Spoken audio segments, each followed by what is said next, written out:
ये जो साहित्य है, ये हिमालय पर्वत से लेके समुद्र के किनारे तक जो है वो लोगों में जागृति जो है वो कर रहा है, फैला रहा है। और ये साहित्य ही है जो अपने महापुरुषों के मूवमेंट को सहेजता है और अगली नस्लों तक पहुंचाता है। तो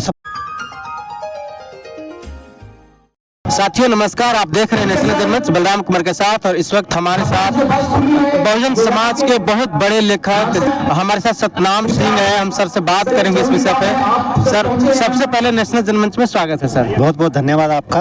और आप की इस धरती पे पहली बार आया मैं, धरती आबा बिरसा मुंडा, वीर बिरसा मुंडा की धरती पे पहली बार आया हूँ और बड़ा अच्छा लग रहा है जहाँ पे आके, और बड़ा अच्छा कार्यक्रम रहा आज का, और लोगों में बड़ा उत्साह बना हुआ है। साहित्य की क्या भूमिका है बहुजन समाज के लिए?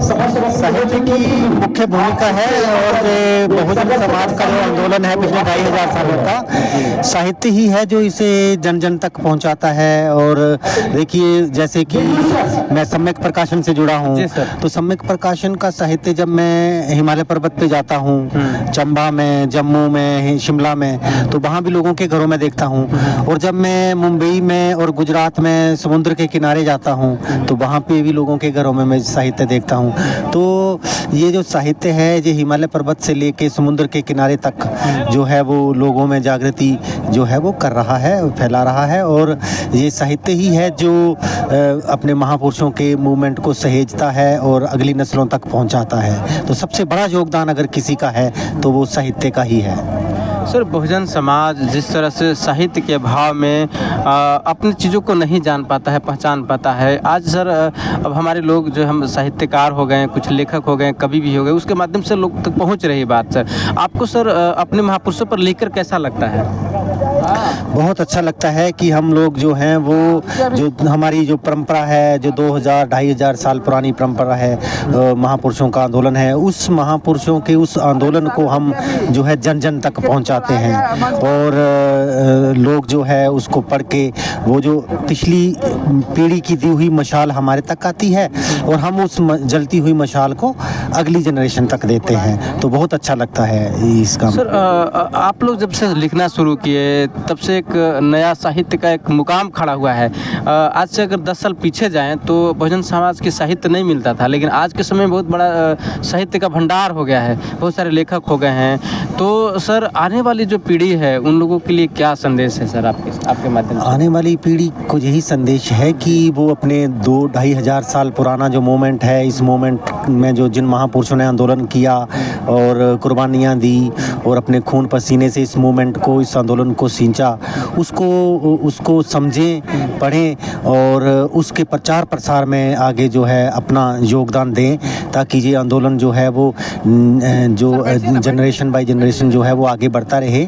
और संविधान जो है, जिस तरह से संविधान की आज बात हो रही थी, तो भारत के संविधान को जिस तरह बदलने की कोशिशें की जा रही हैं, तो उसके लिए हमारे नौजवानों को सलाह है कि वो, क्योंकि ये महापुरुषों के आंदोलन की उपज है और हमारे प्रोटेक्शन में, सेफ गार्ड में ये बाबा साहब डॉक्टर अम्बेडकर ने हमें दिया था, तो उसको बचाने के लिए जो है अपना पूरा का पूरा योगदान दें, और ताकि जो है हमारी आने वाली नस्लें जो हैं वो जो है सुरक्षित रहें। बहुजन समाज तक अपनी चीज़ों को पहुंचाने के लिए, अपने मिशन को पहुंचाने के लिए या उसको पूरा करने के लिए कौन कौन से ऐसे अवयव हैं जिसको धार बनाया जा सकता है? जो मुख्य रूप से अवयव हैं वो जो हम देख रहे हैं, जैसे आज के ही कार्यक्रम में हमने देखा, जैसे जहाँ कविता, साहित्य, पुस्तकें, भाषण, सम्मेलन, सेमिनारें, गीत, संगीत, वो सारे चीज़ें हैं जो इस चीज़ की माध्यम हैं। और नाटक, और ये अपने डॉक्यूमेंट्री, अपने यूट्यूब चैनल, तो हर अपने पत्र पत्रिकाएँ, इन हर सारे अवयवों का अपना अपना रोल है और ये अपनी अपनी भूमिका अदा करते हैं। ये बात अलग है कि किसी का असर ज़्यादा होता है, किसी का असर कम होता है, लेकिन सबका जो है बराबर का योगदान है। और सारे ही इन जो टूल है, मतलब इन सारे टूल्स को लेके हम लोग आगे अगर बढ़ेंगे तो आंदोलन जो है तेज़ी से आगे फैलेगा। सर, अब तक आपने कितना साहित्य की रचना की है? अभी तक तो मेरी जो है 24 किताबें ही छपी हैं। लेकिन मैं पिछले 7-8 साल से किताबें नहीं लिख पाया। उसकी वजह ये रही कि 2 साल तो मैंने तैयारी करने में लगाई पीएचडी में, जेएनयू से पीएचडी करना चाहता था। तो फिर 2 साल तैयारी करने में लगाए, उसके बाद 2 साल कोरोना खा गया, 4 साल हो गए। उसके बाद 4 साल मेरे पीएचडी में लगे, तो पूरे 8 साल से मैं कोई काम नहीं कर पाया। तो इन 8 सालों में लगभग मैंने चमार रेजिमेंट के इतिहास पे पीएचडी की है। तो ये पहली मार्शल हिस्ट्री है चमार जाति की, इसके अलावा कोई मार्शल हिस्ट्री नहीं है, जो कि देश की सबसे प्रतिष्ठित यूनिवर्सिटी जेएनयू से निकल के आई है। तो ज़्यादातर समय इसमें लग गया, अब आगे मेरी और किताबें आएंगी। सर अब जो है आज जैसे आज 18वें सम्मेलन में अम्बेडकर चेतना परिषद के सम्मेलन में आप यहाँ आए हैं झारखंड में, तो सर आपको कैसा लगा? बहुत अच्छा लगा। और जहाँ पे मैंने देखा कि इस इलाके में, दूर दराज के इलाके में जितना उत्साह मैंने देखा है कि कई बार मनों में ये आता है कि जो एरिए अपने राजधानी से ज़्यादा नज़दीक होते हैं वहाँ आंदोलन होता है, दूर दराज में कम होता है।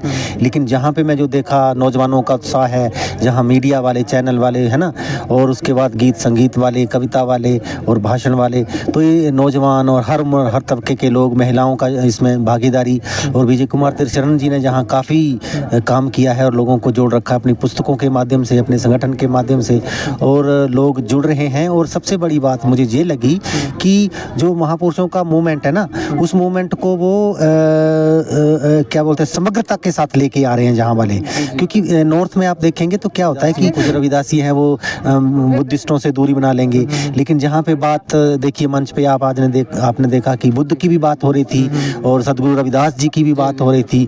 तो सारे उस मूवमेंट को, मूल निवासी की बात भी हो रही थी और बहुजन की बात भी हो रही थी। तो ये एक समग्रता लिए हुए आंदोलन मैंने आज जहाँ देखा। चलिए, आपसे बात करने के लिए बहुत बहुत धन्यवाद सर। बहुत बहुत धन्यवाद। नेशनल जनमंच आपका जी जी सर, ये चैनल है, और इस चैनल के माध्यम से मैं मतलब आपको बधाई देना चाहता हूं कि आप समाज की बात को जनता तक पहुंचा रहे हैं। और मैं देश के बहुजन समाज के लोगों से अपील भी करना चाहूँगा कि वो ज़्यादा से ज़्यादा जो है वो आपके ये यूट्यूब चैनल है जो नेशनल जनमंच, इसको सब्सक्राइब करें और इसके प्रचार प्रसार में सहयोगी बने। बहुत बहुत धन्यवाद सर, शुक्रिया सर। आज पहली बार हमारी मुलाकात हुई, बात करके बहुत अच्छा लगा, बहुत अच्छा महसूस हुआ। तो हमारी बातचीत कैसी लगी आप कमेंट बॉक्स में लिखकर बताने का काम करेंगे, और हमारी इस वीडियो को लाइक करेंगे, कमेंट शेयर जरूर करेंगे। अगर फेसबुक पेज पर देख रहे होंगे तो फॉलो जरूर करेंगे। तमाम दर्शकों को नेशनल जनमंच देखने के लिए धन्यवाद, शुक्रिया। साथियों, नेशनल जनमंच को सब्सक्राइब करें, साथ ही बेल आइकन की घंटी को बजाएं।